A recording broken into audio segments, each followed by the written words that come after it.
By 955, the Hungarian raids that had terrorized Western Europe for decades were about to come to an end. The once unstoppable horsemen of the Hungarian plains had raided deep into Germany, Italy and France, striking fear into kings and emperors alike. But now at Lechfeld they would meet an enemy they could not outrun: Otto the Great and his unstoppable heavy cavalry. Here, the ancestors of modern Germany clashed with the ancestors of modern Hungary in a battle that would reshape the future of Europe.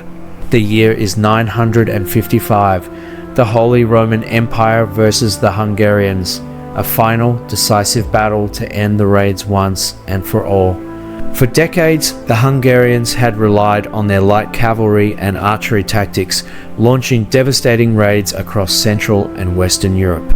But Otto I, King of East Francia and soon to be Holy Roman Emperor, knew that to secure his rule, the raids had to end.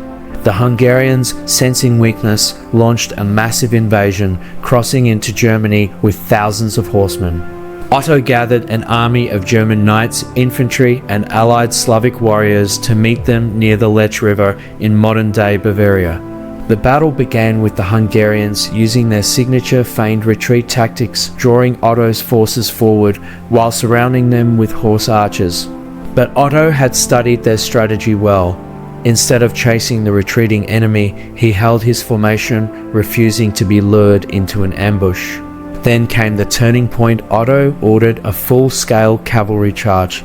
The heavily armoured German knights smashed into the Hungarian lines, breaking their formations and forcing them into open combat where they were at a disadvantage. With no escape route, the Hungarians were overwhelmed. Thousands were cut down and their leaders were captured and executed. The battle was over. The Holy Roman Empire had won. But this wasn't just a victory, it was the end of an era. The defeat at Lechfeld shattered Hungarian military power. Never again would they launch raids into Western Europe. Instead, they would eventually settle and adopt Christianity, becoming part of the European political system. Meanwhile, Otto's victory secured his reputation as the most powerful ruler in Europe. Just a year later, in 962, he was crowned Holy Roman Emperor, shaping the destiny of Central Europe for centuries. But could the Hungarians have avoided destruction? Some historians suggest that if they had adopted heavier armor and siege tactics, they could have evolved into a more dominant force instead of relying solely on cavalry raids. If they had fought defensively instead of invading deep into Otto's territory, could they have survived as a regional power?